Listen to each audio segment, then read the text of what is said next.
Yeo-Woon trains tirelessly inside the training chamber. His internal energy, which was previously equal to 30 years of cultivation, increases to 40 years. Now he is even able to materialize Qi. Curious about further improvement, he asks the Nano Machine to send additional combat formations directly to his brain. After the transfer, Yeo-Woon feels a drastic change. His strength rises to another level. Even his muscle structure and energy flow begin to transform. To test his new power, he throws a powerful punch at the stone wall. The result shocks even him. His fist pierces straight through the wall and strikes Cadet 108, who was training in the next room.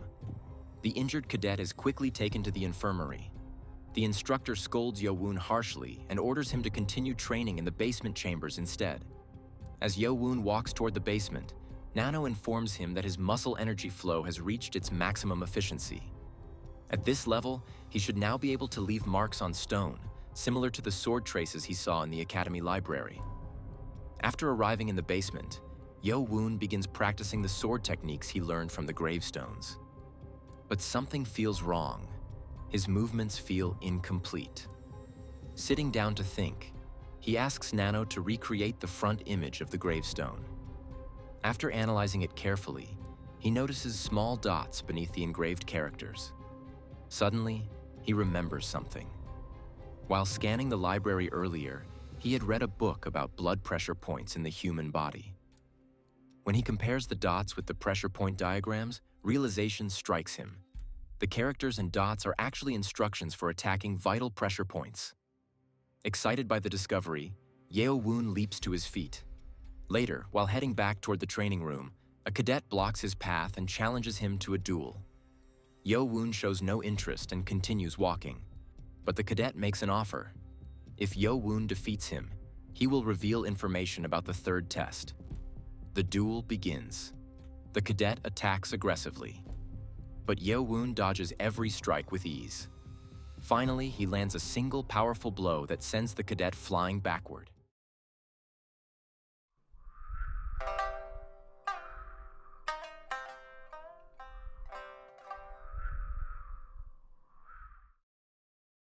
Defeated, the cadet reveals what he knows. The third test may involve group combat. Its purpose is to select high-ranking warriors. Only advanced martial artists with at least 30 years of internal energy can qualify. The group leader will be selected based on the results of the previous test.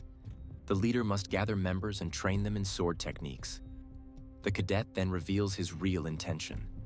He wanted to join Yeo-Woon's group, but Yeo-Woon senses something suspicious. He refuses and walks away. As he leaves, he asks Nano to analyze the cadet's facial expressions. The result shows a 62% probability that the cadet was lying. After thinking about it carefully, Yeo-Woon realizes the truth. The cadet was likely sent by Mu-yeon of the Dark Clan. Elsewhere, the cadet reports back to his master. Mu-yeon begins to laugh. His plan was simple. If his subordinate joined Yeo-Woon's group, he could abandon the team on the day of the test, automatically disqualifying Yeo-Woon. Back in the training chamber, Yeo-Woon continues his practice. This time, he creates 10 simulated avatars of Mu-Kyum using augmented reality. He fights all 10 at once. During the intense training, he leaps to dodge an attack and hits his head on the ceiling. The impact leaves a visible dent in the stone roof. The instructor, now extremely irritated, moves Yeo-Woon to an even larger training facility where he can practice freely. 4 days later, the cadets gather on the training grounds. The rules for the third test are announced. Each group must consist of 12 members. They will be given martial arts manuals for the 7 demon sword formation. After 28 days of training, each group must defeat an instructor assigned to them. But there is another twist. Cadets must form their groups themselves. To become a leader, a cadet must obtain a yellow name tag from an instructor. The more name tags a person collects, the more groups they can control or eliminate. To stir the cadets further, the left guardian asks if anyone is willing to challenge an instructor immediately for a name tag. For a moment, no one steps forward. Then a hand rises. It is Mu-yeon of the Dark Clan. Soon after, Cheon Yeo-Woon steps forward as well. A third cadet joins them, Cadet 18, Baek Gi. 3 instructors step forward to face them. Ho Jin, Lim Pyong, and Yeo Soon.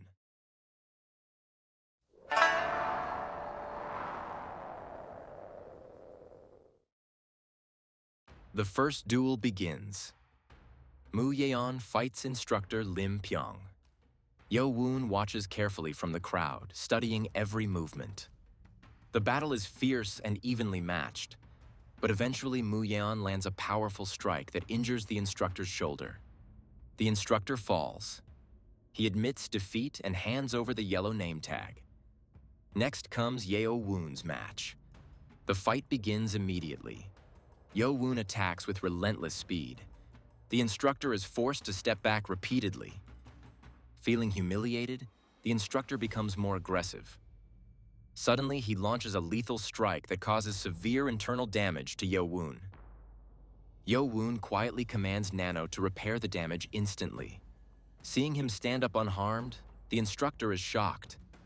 In that brief moment of confusion, Yeo-Woon strikes. His counterattack breaks several of the instructor's ribs. Blood spills from the instructor's mouth as he collapses.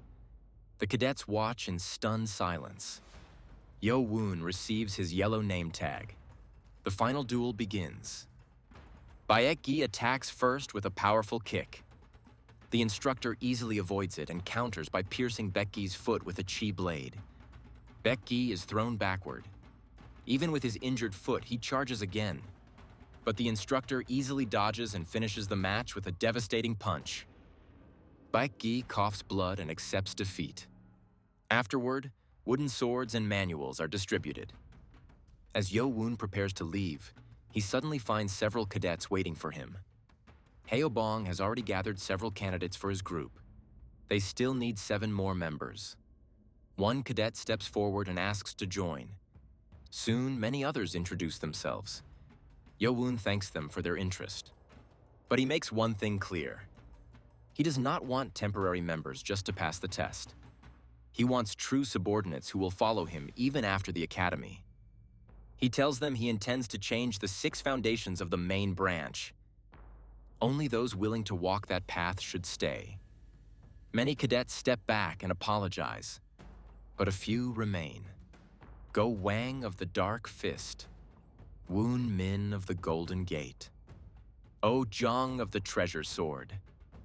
They kneel and pledge loyalty to Cheon Yeo-Woon.